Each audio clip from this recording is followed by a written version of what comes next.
this series, let me know. There are different books.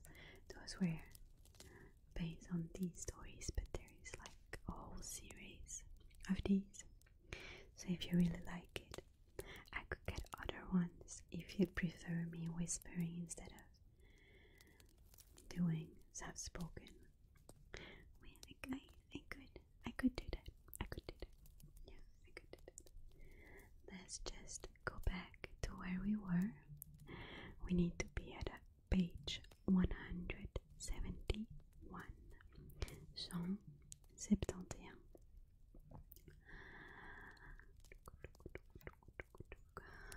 29. 51. 59. 89. Already forgot what number we were supposed to be at. 119. 129. I feel like I'm doing the bingo, you know? Bingo. Number 151. Number 157. And I think, oh no, I thought already. This was the last one we read, right? Oh, here we are. 101 Dalmatians. 101 Dalmatiens. Patch Ouragan. Comme chaque soir, Pongo, Perdita et leurs 15 chiots se réunissent autour de la télévision afin de regarder leur série préférée. Les petits ne perdent pas une seconde des aventures d'Ouragan, le chien qui sauve le monde des méchants, comme Patch aimerait ressembler à son héros, si courageux et intrépide. À la fin de l'épisode, les chiots vont se coucher, tandis que leurs parents s'apprêtent à sortir se promener avec leurs humains. « J'ai faim, maman !» se plaint Rolly. « Est-ce qu'on peut jouer encore un peu ?» Tante Patch. « Non. Il est l'heure d'aller au lit, mon chéri, » répond Perdita. Une fois leurs parents partis, les chiots sont sur le point de s'endormir. Seul Patch reste au saquet. Alors qu'il songe aux aventures d'Ouragan, il entend un trottement suspect. « Leviez-vous » chuchote-t-il à ses frères et sort. Un intrus rôde dans la maison. Plus question de dormir. Les chiots sortent de leur panier et se faufilent discrètement en direction de l'étage. « Suivez-moi » murmure Patch, en s'imaginant qu'il est Ouragan.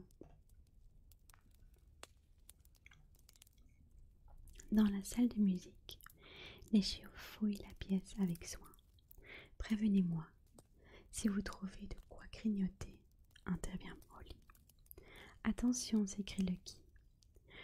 Le bandit file vers la porte, mais les chiots n'ont pas le temps de l'arrêter, car Nanny monte à son tour à l'étage. Si elle les surprend hors de leur panier, ils vont avoir des ennuis. « Cachez-vous » ordonne Patch. « Qu'est-ce qui se passe ici » demande Nanny en entrant dans la salle de musique. Pendant que les chiots retiennent leur souffle, Patch voit le voleur retourner au rez-de-chaussée.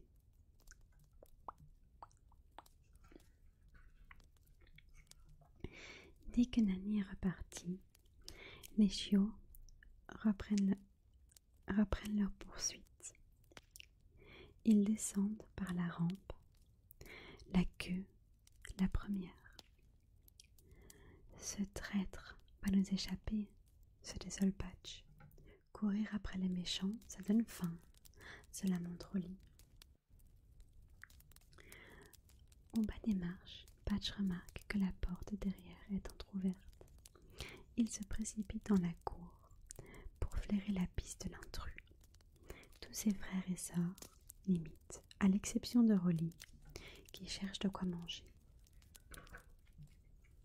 « Affamé, il se jette sur les baies d'un buisson, en essayant de rattraper un fruit qui roule. Sous la grille, il aperçoit quelqu'un qui le terrifie. « Cruella d'enfer !» s'étrangle-t-il.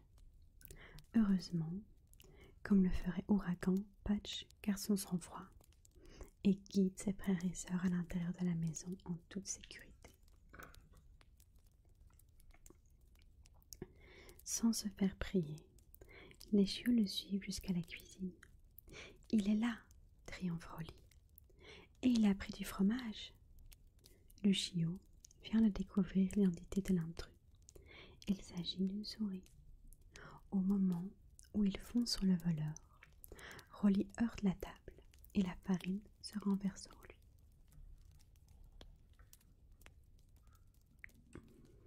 Tous les chiots bondissent à la poursuite de la souris, avant d'être interrompus par Penny. « Les parents arrivent !» les alerte-t-elle. « Vite, Patch, quitte les dalmatiens vers leur panier. » Et quand Pongo et Perdita jettent un œil à leurs petits, ils les retrouvent blottis sur la couverture, comme ils les avaient laissés.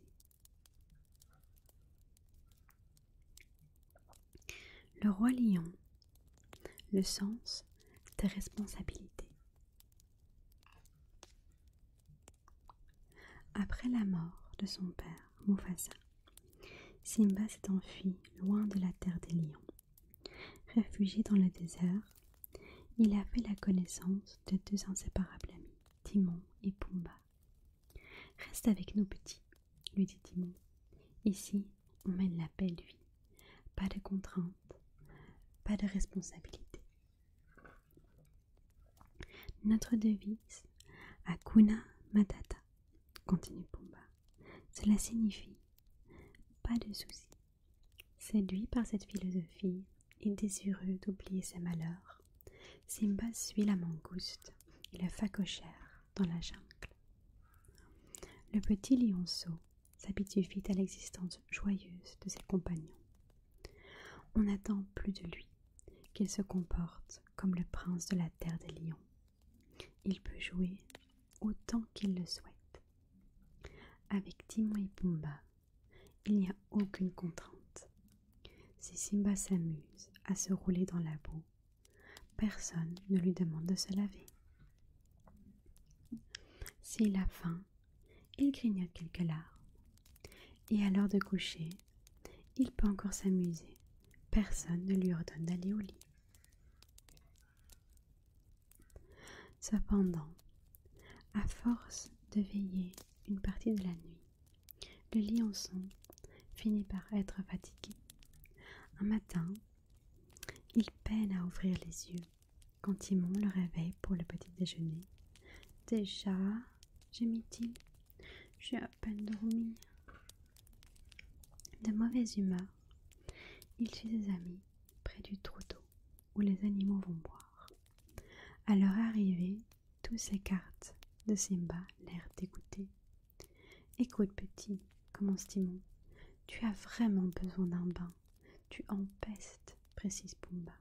Crois-moi, j'en connais du rayon sur le sujet. » Il ne comprend pas, répond pétisement Simba.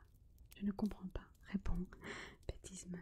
Pépi, mon Dieu, je ne comprends pas, répond piteusement Simba. Je croyais qu'Hakuna Matata signifiait qu'on pouvait faire tout ce qu'on voulait. Bien sûr, tu es libre d'agir à ta guise, mais il faut aussi que tu prennes soin de toi, lui explique Timon. Je suppose qu'avant, il y avait toujours quelqu'un pour te dire quand manger ou te coucher, reprend-il. La différence, c'est que maintenant, c'est à toi de prendre tes propres décisions. Tu dois apprendre à être le plus responsable. Et si nous aussi, on le devenait pour apprendre aux petits le sens des responsabilités, propose Pumba. Tu plaisantes, s'indigne Timon. Réfléchis un peu. C'est ce que je fais, rétorque son ami. Je suis sûre qu'on peut vivre sans se tracasser, mais de manière responsable. D'accord, accepte Timon en soupirant. D'ailleurs, puisqu'on en parle, un bain ne me ferait pas de mal non plus. Pumba. Finalement, les trois amis se jettent à l'eau après sa toilette. Simba se rend compte qu'il se sent déjà beaucoup mieux. Puis, il mange avec appétit. Il se souvient comme il est appréciable d'avoir des repas aux heures fixes. Une fois rassasié, il décide de se reposer avec Pumba. Timon, lui, n'a pas sommeil. Aussi profite-t-il de la sieste de compagnie pour collecter des insectes qu'ils dégusteront plus tard. Au fil des jours, les trois amis constatent que l'anticipation et les routines ont amélioré leur quotidien. Je suis ravie d'avoir proposé ce truc des responsabilités, se félicite Timon. Avec l'aide de Pumba, bien sûr, ajoute-t-il, devant le regard courroucé du phacochère. Oui, mais si vous ne m'aviez pas rencontré, vous n'y aurez jamais pensé, conclut Simba. Les aristochats, le vœu d'anniversaire. Bonne nuit mes chéris, murmure Duchesse à ses petits. Faites de beaux rêves, ajoute O'Malley. Si Berlioz et Toulouse ferment déjà les yeux, Marie n'a pas envie de se coucher. Puis-je participer à la fête ce soir, supplie-t-elle. Non, tu as besoin de dormir, réplique sa mère. Quand tu seras plus grande, tu auras d'autres occasions de fêter l'anniversaire de Scat-Cat. Après le départ de Duchesse et d'O'Malley, Marie boude. Depuis le rez-de-chaussée, on entend des voix et de la musique. Marie observe l'arrivée des invités par la fenêtre. Comme elle aimerait se rejoindre à eux. Elle sait danser, chanter, s'amuser aussi bien que les grands. Cette pensée lui donne une idée. Elle se faufile jusqu'au placard de l'entrée où elle déniche un collier et un chapeau. Une fois déguisée en adulte, Marie s'avance dans le salon. Scat-Cat et son groupe. Un air de jazz tandis que Duchesse discute de ses amis.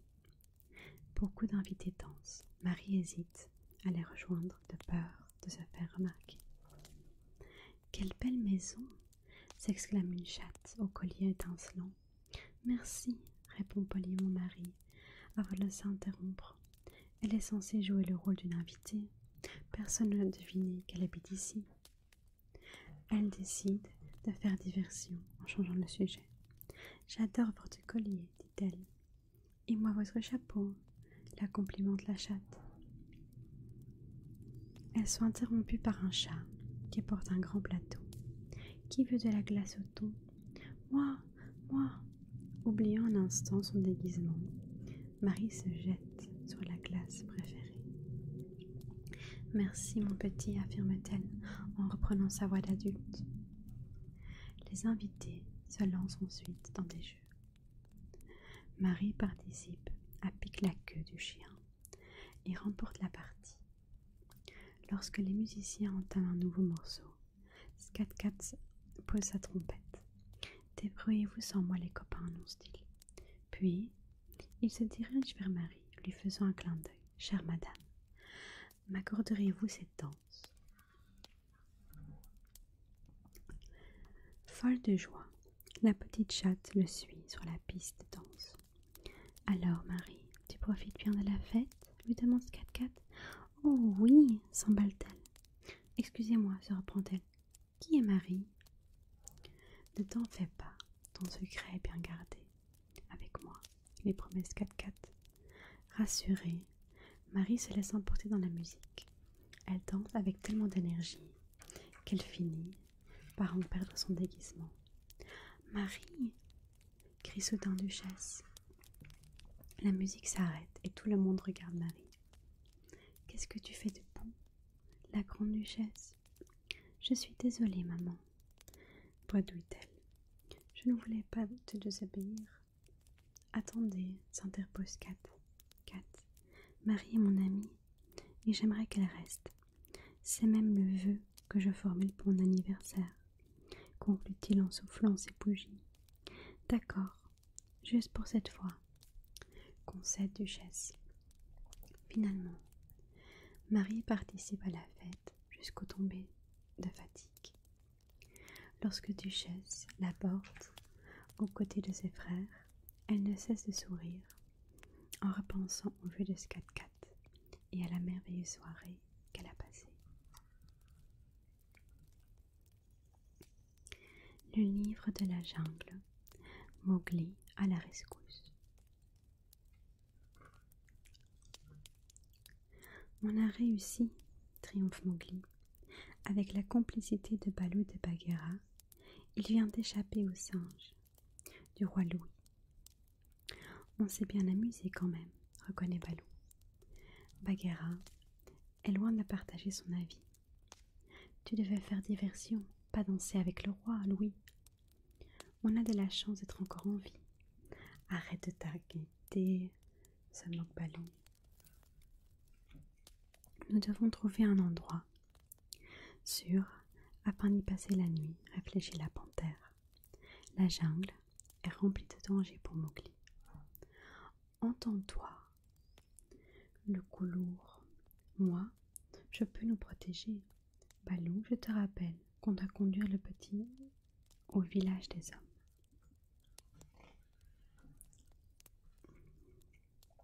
Je ne veux pas y aller, proteste Mowgli, comme il aimerait avoir la force de Balou, l'intelligence de Bagheera pour se défendre tout seul.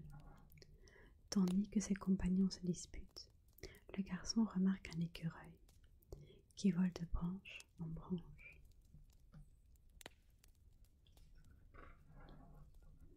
Moi aussi, je veux essayer, s'excrie-t-il. Mowgli grimpe à un arbre et, en s'aidant des lianes, il imite l'écureuil. Il s'amuse comme un fou avec son nouveau copain.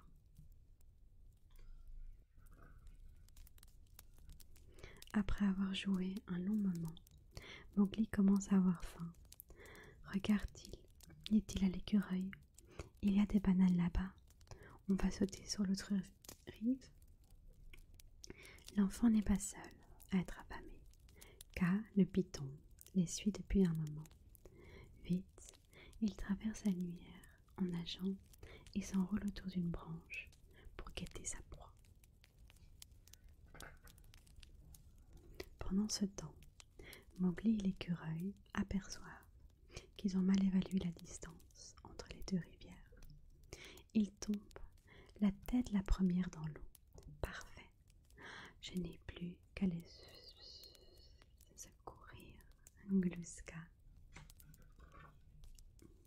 En formant une boucle avec sa queue, il attrape l'enfant et l'écureuil avant de les hisser sur la branche. Puis, le python regarde fixement l'écureuil dans les yeux et resserre ses anneaux autour de lui, prêt à l'étouffer. Mowgli comprend immédiatement ce qui est en train de se passer. Quelque temps auparavant, Kaa a déjà essayé de l'hypnotiser, et c'est l'intervention de Bagheera qui l'a sauvé. Cette fois-ci, c'est à Mowgli de venir au secours de son ami l'écureuil. En prenant soin d'éviter le regard du python, il saute au pied de l'arbre et soulève une grosse pierre qu'il attache à la queue de Kaa. Ensuite, il pousse le serpent en direction de la rivière, entraîné par le poids de la pierre. Kaa chute lourdement. Petit ingrat, c'est comme ça que vous me remerciez, siffle-t-il. Mowgli l'appelle Bagheera et Balou depuis la rive opposée. Ils ont tout vu, tout va bien, les rassure l'enfant. Pour remercier le petit écureuil, saute dans les bras avant de repartir en bondissant. Quelle aventure, songe Mowgli. Le garçon rejoint Bagheera et Balou en longeant la rivière jusqu'à la cascade où il peut traverser sans risque d'être emporté par les courants. Le soir, alors que l'enfant s'apprête à s'endormir, il entend Bagheera et Balou se disputer à nouveau. Mowgli a échappé à Kaa parce qu'il était malin, insiste la panthère. Absolument pas, s'énerve Balou. C'est en soulevant le gros caillou. Il est fort, voilà tout. L'enfant sourit. Lui seul sait qu'il est secouru son ami écureuil en utilisant à la fois son intelligence et ses muscles.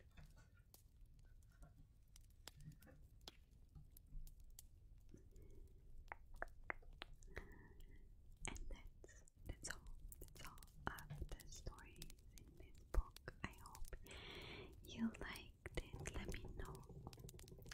Of course, every time I stop reading, I bump into something. Let me know.